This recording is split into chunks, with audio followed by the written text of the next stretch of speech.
Alicia Beuchet, bonjour. Bonjour Sébastien. Vous êtes animatrice Europe au sein de la Maison de l'Europe en Limousin. Vous êtes accompagnée aujourd'hui de Camille Mounier, bonjour. Bonjour Sébastien. Vous effectuez votre service civique à la Maison de l'Europe du Limousin. Merci à toutes les deux d'être en notre compagnie sur RCF Limousin.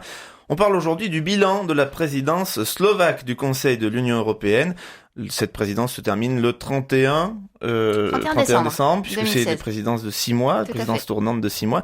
Alors, Conseil de l'Union européenne, on va rappeler peut-être, ça fait partie des 3 principales institutions de l'Union avec le Parlement et la Commission. On va rappeler ce que c'est ? Voilà, tout à fait. Alors, juste pour préciser, couramment, nous parlons de la présidence slovaque de l'Union européenne, mais il faut bien préciser que c'est la présidence slovaque du Conseil de l'Union européenne.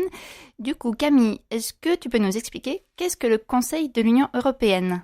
Alors tout d'abord, attention à la confusion entre Conseil de l'Europe, qui est une organisation internationale distincte de l'Union européenne et qui est composée de 47 pays.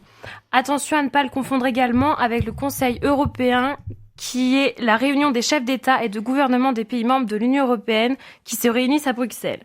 Il agit en tant qu'institution communautaire à part entière pour donner les grandes orientations de la politique de l'Union européenne.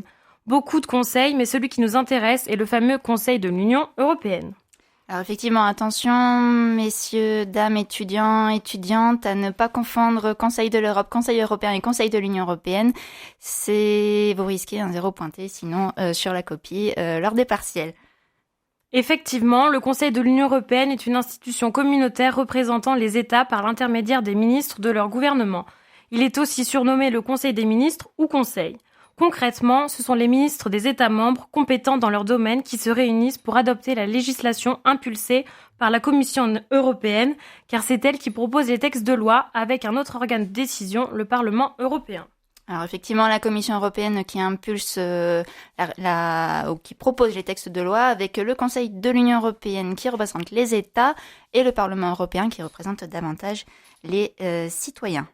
Donc nous avons, on l'appelle effectivement soit Conseil des ministres, soit le Conseil, qui est formé de 10 formations. Donc effectivement, c'est une réunion des ministres, par exemple, de l'agriculture européen, qui sera du coup présidée par le ministre slovaque. Ça peut être la même chose au niveau de la justice, des affaires intérieures, emploi, politique, sociale. Très bien. On parle plus en détail de cette présidence slovaque, de ces 6 mois. La présidence slovaque avait déterminé 4 priorités: une Europe économiquement forte, un marché unique moderne, une politique soutenable en matière de migration et d'asile, une Europe pleinement engagée sur la scène mondiale. Peut-être qu'on peut parler un petit peu de ces 4 axes et savoir si les objectifs sont atteints ou pas. Tout à fait. Camille, il me semble que tu peux nous en dire plus à ce sujet. Effectivement, la présidence slovaque a défini 4 grandes priorités. Tout d'abord au niveau économique, en favorisant un environnement propice aux investissements, poursuivre les négociations sur l'Union européenne de l'énergie et le marché unique du numérique. Au niveau migratoire, orienter l'Union européenne vers une politique soutenable en matière de migration et d'asile. Et au niveau international, garantir la sécurité de l'Union européenne dans un contexte géopolitique tendu et entretenir le processus d'adhésion. Tout à fait. J'aimerais juste rappeler qu'il s'agit d'un trio de présidences. Donc là, il s'agit de la présidence slovaque du Conseil de l'Union européenne, mais la présidence collabore avec ses successeurs, qui là seront Malte et l'Estonie, pour maintenir une certaine continuité dans l'élaboration des dossiers. L'Estonie qui prend la place du Royaume-Uni. Tout à fait, ouais. Oui, suite Brexit, effectivement, le calendrier a changé. Autre chose sur cette présidence slovaque et ce bilan ? Oui, alors Camille a listé les priorités d'origine du programme de la présidence slovaque. Au niveau du bilan, parce qu'on arrive du coup à la fin du semestre de présidence, nous avons eu une présidence qui s'est déroulée en pleine crise des réfugiés, mais aussi du Brexit.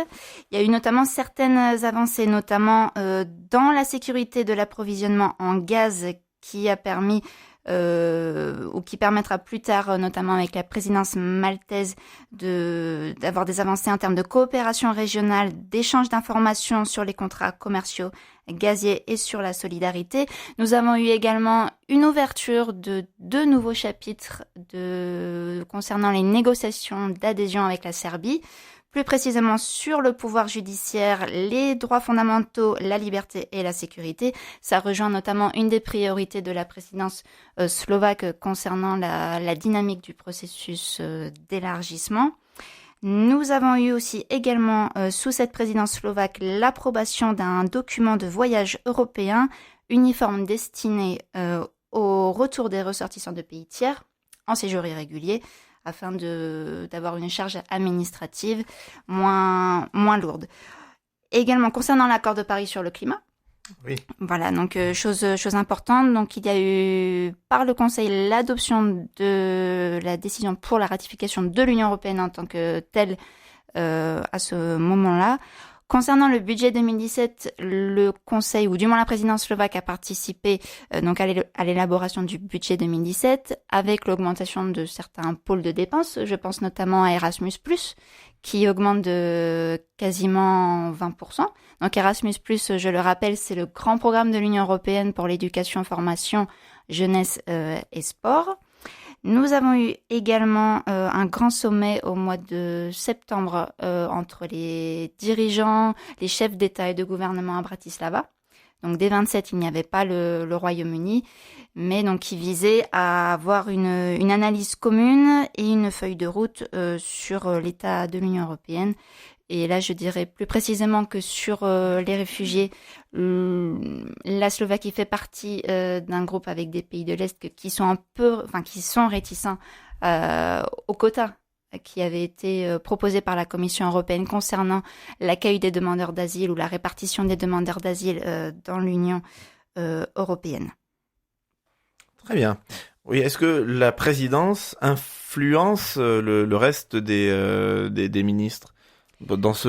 Par exemple, dans ce dernier exemple-là, est-ce que le président, a une voix prépondérante ou pas, le ministre qui préside Alors, concernant les réfugiés, alors la Commission, du coup, a un petit peu revu pas ses priorités, parce que je pense que ça reste quand même une priorité, mais aussi dans son vocabulaire, il y a moins la notion de répartition qu'il y avait avant. Du coup, on a quand même une certaine pression de la part de ce groupe qui influence.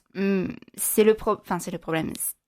Au niveau du Conseil européen, qui est la réunion des chefs d'État et de gouvernement, on a voulu, à partir de 2010, faire une présidence fixe, justement pour garder une certaine continuité dans les dossiers et avoir un seul visage, notamment sur le volet international. Là, la présidence tournante est maintenue au niveau du Conseil des ministres, et du coup, oui, ça impulse quand même certaines priorités en fonction des États.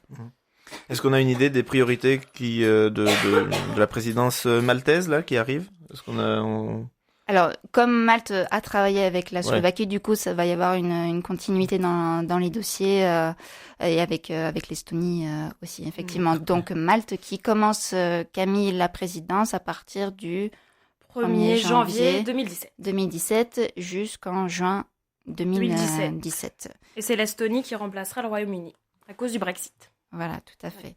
Et la présidence française qui viendra largement plus tard, et ça sera le premier semestre 2022. Ah oui. Voilà, donc c'est pas pour tout de suite. On est 28 quand même. C'est ça. 27. Même si ça change tous les 6 mois, ça revient pas tout de suite. Voilà, exactement.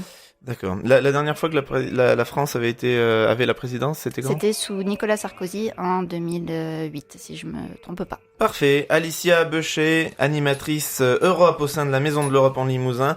Merci à vous. Merci à vous également, Camille Mounier, qui effectue votre service civique à la Maison de l'Europe, d'être venue sur RCF Limousin pour nous parler du bilan de cette présidence slovaque qui se termine le 31 décembre. Merci à toutes les deux. Merci. Sébastien.